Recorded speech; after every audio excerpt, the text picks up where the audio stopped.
মোহাইমিনুল, শুভ সকাল আপনাকে। রাজধানীতে তো মানুষ ফিরতে শুরু করেছেন। কমলাপুর রেলওয়ে স্টেশনের কি চিত্র দেখছেন একটু জানাবেন আমাদের। বিভিন্ন জায়গা থেকে এসে পৌঁছেছে। এই মুহূর্তে যে ট্রেনটি দাঁড়িয়ে আছে সেটা কিন্তু চট্টগ্রামের উদ্দেশ্যে ফেরে যাওয়ার উদ্দেশ্যে দাঁড়িয়ে আছে। অর্থাৎ এখানে কিন্তু এই মুহূর্তে যে ট্রেনগুলো ছাড়বে সেগুলো দাঁড়িয়ে আছে। অর্থাৎ এখানে কিন্তু এই মুহূর্তে যে ট্রেনগুলো ছাড়বে সেগুলো দাঁড়িয়ে আছে। যে ট্রেনগুলো সকালেই চলে আসে সেগুলো কিন্তু ভোর 4টা থেকে 6:30টার মধ্যে চলে এসেছে। তো অনেক সময় দেখা গিয়েছে জরুরি সেবার যে কর্মজীবীরা রয়েছেন তারা কিন্তু ঈদের সময় ছুটি পাননি, তারা কিন্তু এখন বাড়িতে ফিরছেন। এবং 11 সিন্ধু প্রভাতী যেটি কিশোরগঞ্জের উদ্দেশ্যে কিছুক্ষণ পরে 7:15-তে ছাড়বে, সেটি দাঁড়িয়ে আছে প্ল্যাটফর্মে। এছাড়া আছে তিস্তা এক্সপ্রেস যেটি দেওগঞ্জ বাজার পর্যন্ত যাবে, এবং একটা আছে মহানগর প্রভাতী ঠিক আমার সামনে দাঁড়িয়ে আছে এটি কিন্তু চট্টগ্রামের উদ্দেশ্যে ছেড়ে যাবে।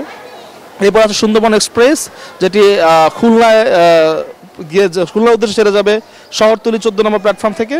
এরপর আছে Mahua commuter, Burimari express, Karnaphuli commuter. এই ট্রেনগুলো কিন্তু আসলে গতকালকে রাতে রওনা দিয়ে আজ সকালবেলায় যারা ঢাকার কর্মজীবী মানুষ তাদেরকে নিয়ে ফিরেছে। আর এই মুহূর্তে দাঁড়িয়ে আছে গুলো তো যারা ঈদের ছুটি পাননি, তারা যারা বাড়িতে ফিরছেন ঈদের ছুটিতে তাদেরকে নেওয়ার জন্য। এবং এই ট্রেনের একটি বড় বিষয় হচ্ছে, আমাদের সাথে কথা হয়েছে এখানকার কিছু প্যাসেঞ্জার, তারা কিন্তু বলেছেন যে এবারে কিন্তু ট্রেনের টিকিট তারা আগাম অনলাইনে পাওয়ায় বেশ সুবিধা হয়েছে এবং এখন পর্যন্ত কোনো রকম সমস্যায় তারা পড়েননি। এবং তারা যেটি বলছেন যে হয়তোবা ট্রেন তারা টিকিট পেয়েছেন দেরিতে, কিন্তু টিকিট তারা অনলাইনে কাটতে পেরেছেন, কোনো দালালে দৌড়াতে তারা দেখেননি। আর এবার কিন্তু কাউন্টার থেকে টিকিট কাটা যাচ্ছে না, সবাইকে অনলাইনে কেটে এসে সরাসরি ট্রেনে উঠতে হচ্ছে। এবং যারা এখন যাচ্ছেন তারা সবাই কিন্তু আসলে যারা ঈদের ছুটি পাননি তারা বাড়ি ফেরার উদ্দেশ্যে ফিরছেন। আর যারা কর্মজীবনে ফেরার জন্য ঢাকায় ফিরেছেন তারা কিন্তু সকাল 6:30-এর মধ্যে ফিরে এসেছেন।